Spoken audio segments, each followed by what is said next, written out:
All right, let's begin. So, could you tell me your full name, please? My full name is Min-seok Kim. It spells out as Minseok Kim. Min-seok Kim. Very good. And are you working or are you a student? I'm currently studying in Australia, and I'm studying for my university. Okay. What is your major of study? I major in marketing. I do enjoy my major. Okay. Now, could you tell me about your accommodation? So, do you live in a house or do you live in an apartment? I'm currently living in a dormitory, and I'm just living by myself. I have to cater myself, and I think it's quite comfortable to live alone. Okay, very good. And how long have you lived there? It's been about a year and a half now, and I'm planning to live here until my graduation. Okay, good. And what's the difference between the place you're living now and where you lived in the past? So I've lived in a couple of forms of accommodation. So I've lived in homestay, share house, dormitory, and I think my current dormitory is the best because for homestay, the homestay host is the one who takes care of me and who cooks for me. But I think the host sometimes act like a host. So he would try to control you or like ask you to do something. So I think it's okay if you're under 18, but after becoming an adult, that's a bit troublesome. Okay, right. And which is your favorite part of your home? My favorite part of my home is living alone is the best thing. I can do whatever thing I want. Let's say I stay out and come back home really late, but there's no one to scold me or anything. And there's like cooking facilities. For example, oven or microwave, anything that I can cook for myself. So I think that's very convenient. Okay, good. Okay, now we're going to talk about smiling. Smiling. Yeah. So do you like to smile? A lot of people say I smile a lot, and especially my mother. She say don't smile too much, or they would think that you were like easy person or something. Yeah. Okay, right. And why do people smile at other people? I would say it's sort of a way to show your respect. But for my country in Korea, sometimes you have to control your smiling because in some cases they would think that it's rude to smile. I see. Okay. And do you smile when people take pictures of you? When I was going through my puberty, I didn't smile at all when somebody was taking my picture. But after I grew up, I looked through my photo books and I was like, oh, I'm not smiling at all. It doesn't look good without smiling. So after that, I started smiling a lot. Okay. And can you recognize a fake smile? Yes. I was interested in micro expressions for people, so I've read a couple of books, and the book said when somebody is smiling only with your mouth, that means it's highly likely to be fake smile. But if your eyes are smiling, that's the actual smile, because it's really hard for you to control this cheek muscles. Yes. So after that, I always try to look for eye smiles. Okay, good, nice one. That will do us for part 1 of the test. Yeah. Okay, we'll go on to the second part now, mate. Okay, here we go.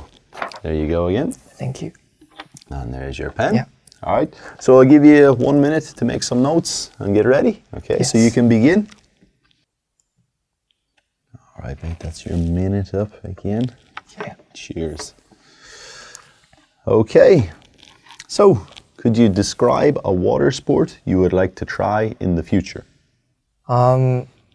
If I can, I would like to try surfing in the future. I'm living in Australia, and there are a lot of beaches in Australia, but I've seen a lot of people doing surfing, and there are a lot of surfing academies and lessons, but I didn't get to try it.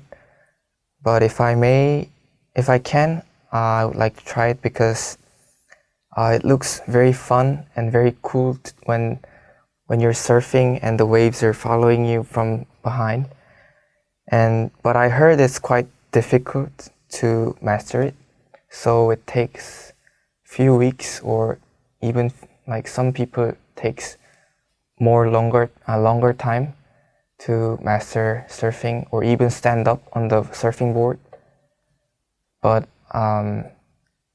yeah, if I can do surfing, maybe every summer I would go to beach and do surfing if I can.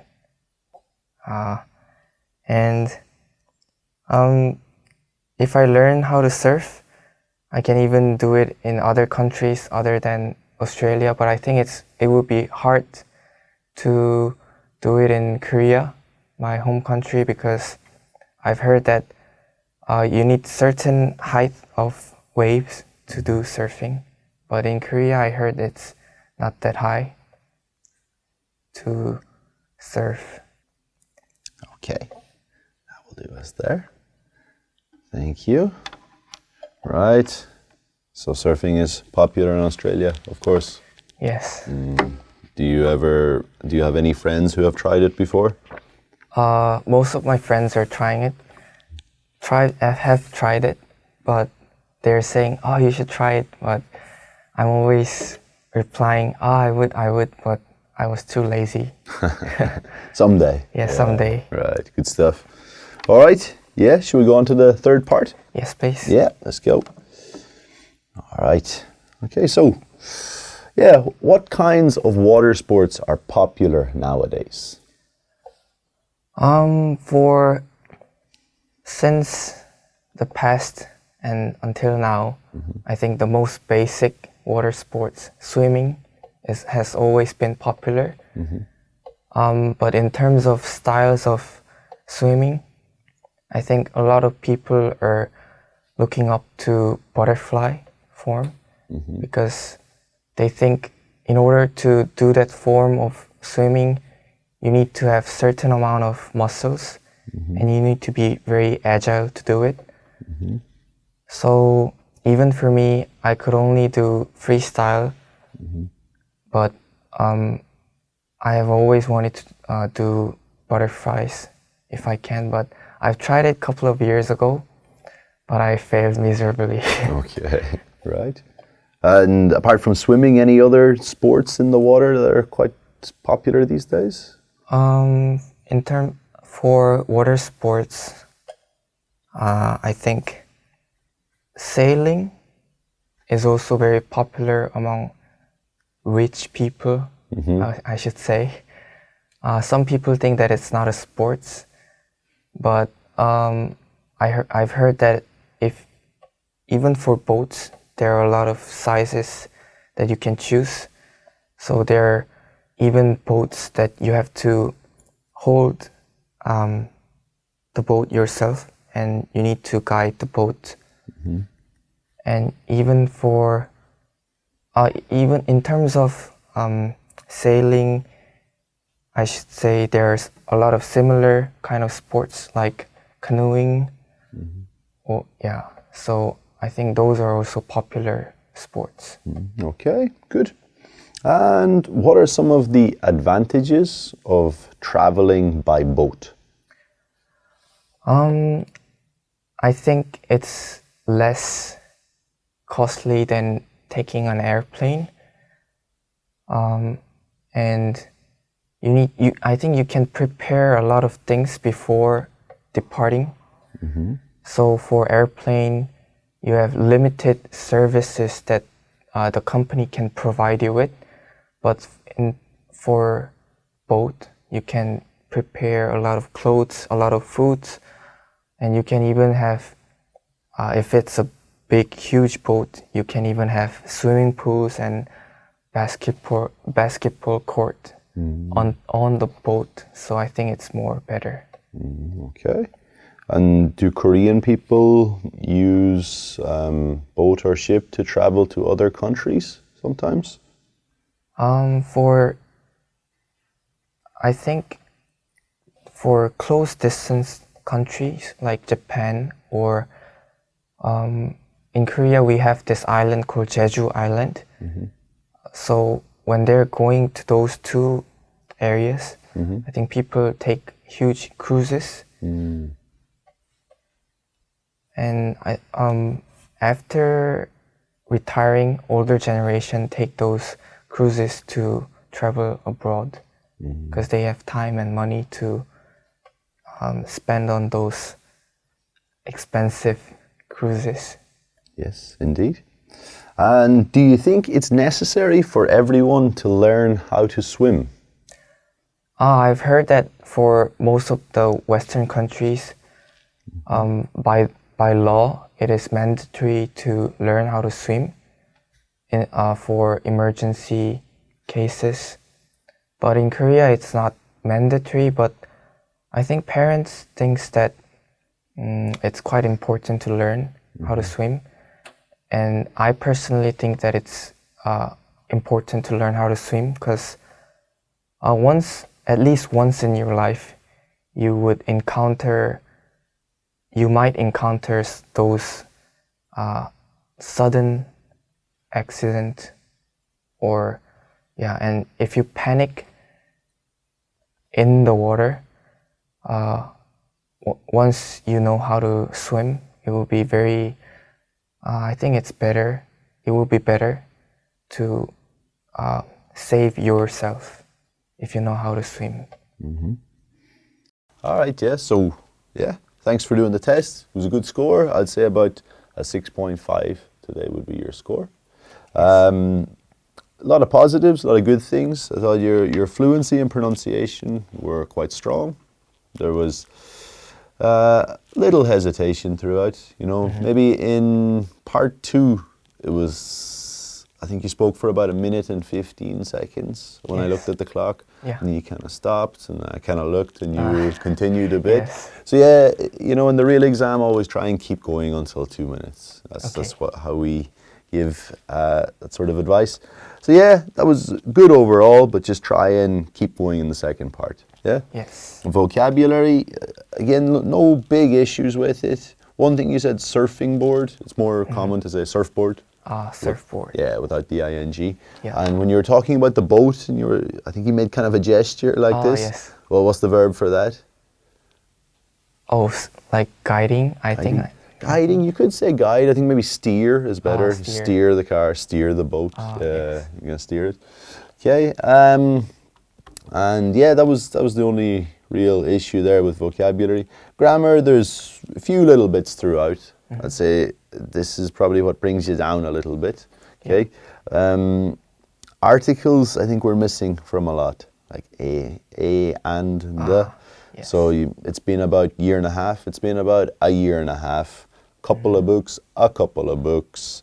Few weeks, a few weeks. So I think when you were talking about time and instances, this was dropped a little bit. Okay. And there was one question in part 1. I asked you, which is the favorite part of your home? And you said because you live alone, you can come and go. Yeah. But favorite part of living alone would be that. But your home, like I want you to talk about, the living room or the kitchen or Okay. Like, favorite part is more like the location of it. Yeah. Okay. So yeah, there was just, I think there was a little bit of a misunderstanding for that question. Yeah. Yes. Yeah, and as I mentioned about part 2, yeah, we'll try and keep going the 2 minutes. Yes. And we'll try and avoid some repetition, you know, of the same point. Yes. Try and, like, you know, you're going through 4 points here, you know, you've got them here. Try and really expand on it. You know, it says like where you would like to do it. Try and give detail. Yes. Like talk about, you know, Canberra is not far from Sydney. I want to go to like Bondi Beach. I've heard the waves are really good there. Just try and like get into a little bit more detail. I think that'll help you to speak for the full 2 minutes. Yeah. And on to part 3. Yeah. Again, you answered all the questions quite clearly. Small grammar errors. I think you said people are looking up to butterfly. Yes. Well, what do you mean by that? It's not like they're looking up to that style. They think it's cool. Right. Yeah. Okay. Looking up to, I would only use about a person. Yes. You know, looking up to like your father or a famous person. Yeah. Mm-hmm. So yeah, maybe you could say a lot of people are interested in that style or want to try that style. Yeah. Yes. Small grammar bits. You said I've tried it a couple of years ago. Okay? I've tried it a couple of years ago. So I've tried it is the present perfect tense. Yes. So a couple of years ago should only be used with past simple. Yes. So just change it to I tried it. I tried it a couple of years ago. Or simply I've tried it. So yeah, we don't want to put the present perfect with the time marker. Okay, yes. yeah. Small things. Yeah, when you talked about the boat, you said you can prepare a lot of things. So I wouldn't use the word prepare for that. I would say just you can take a lot of luggage. You can take more luggage with you because there's more space. Maybe we can try and use like better vocabulary, like baggage restrictions, on airplanes.